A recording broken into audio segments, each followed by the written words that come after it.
Hi friends, ഇന്ന് ഞാൻ ഇവിടെ കാണിക്കുന്നത് പാവക്ക പിട്ല റെസിപ്പി. ഇതൊരു തമിഴ്നാടു റെസിപ്പിയാണ്, മോസ്റ്റ്ലി തമിഴ് ബ്രാഹ്മൺ ക്യൂസൈൻ. ഇതിന് മെയിൻ ഇൻഗ്രീഡിയൻസ് പാവക്കയാണ്.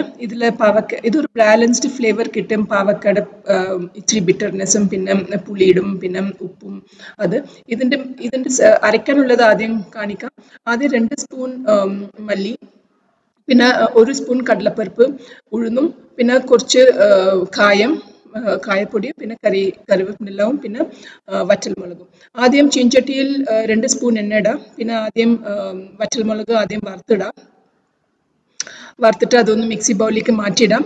പിന്നെ മറ്റേ സാധനങ്ങൾ ഇടാം. മല്ലി, പിന്നെ കടലപ്പരിപ്പും ഉഴുന്നും, പിന്നെ കറിവേപ്പിലയും, പിന്നെ കുറച്ച് ഇത് വതങ്ങിയ ശേഷം കുറച്ച് കായം ഒരു 1 ടേബിൾ സ്പൂൺ ഇട്ടിട്ട് നന്നായിട്ട് അതൊന്ന് ഫ്രൈ ചെയ്തെടുത്തിട്ട് മിക്സി ബൗളിലേക്ക് മാറ്റിയിടാം. പിന്നെ ഇത് ചൂടാറിയ ശേഷം അതൊന്ന് അരച്ചെടുക്കാം. പിന്നെ ബാക്കിയുള്ള സാധനങ്ങൾ ഇതിലെ പാവക്ക, ബിറ്റർ കോഡ്, അത് റൗണ്ടായിട്ട് കട്ട് ചെയ്തിട്ട് എടുക്കാം.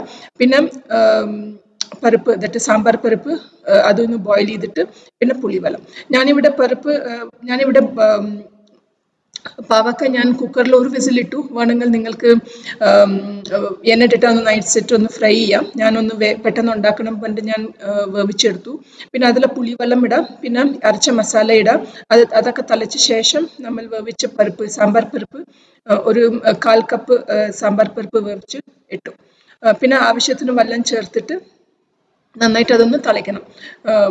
തിളച്ച ശേഷം പിന്നെ നമുക്കത് താളിക്കാനാണ്. പിന്നെ വെള്ളം വേണം, ഇത് ഓപ്ഷനലാണ്. വേണം പാവക്കാട് ഭയങ്കര കയ്പുണ്ടെങ്കിൽ അത് വെള്ളം. പിന്നെ വറുത്തിടാൻ നമുക്ക് അതിൽ വറക്കാനുള്ള സാധനങ്ങൾ കടുക്, വറ്റൽമുളക്, കറിവേപ്പില, പിന്നെ തേങ്ങ. ഈ പാവക്കപ്പിട്ടില ചില സൈഡിൽ തേങ്ങ അരച്ചുണ്ടാക്കും. ഇത് ഞാൻ തേങ്ങ ഞാൻ ഇട്ടിട്ടില്ല. അതിന് പകരം ഞാൻ തേങ്ങ വറുത്തിടാണ്. നന്നായിട്ട് ഇത് തേങ്ങ ഒന്ന് വറക്കണം. ഇങ്ങനെ തേങ്ങയുടെ കളർ മാറേണ്ട വരയ്ക്ക് നന്നായിട്ട് വതക്കിയിട്ട് ഈ കൂട്ടാനിലേക്ക് ഇടണം. ഇത് നല്ല ടേസ്റ്റുള്ള കറിയാണ്. ഇത് റൈസ്, ചപ്പാത്തിയിലൊക്കെ നല്ല ടേസ്റ്റ് ഉണ്ടാവും. ഈ റെസിപ്പി ട്രൈ ചെയ്തിട്ടൊന്ന് പറയൂ. Please subscribe to my channel. Thank U.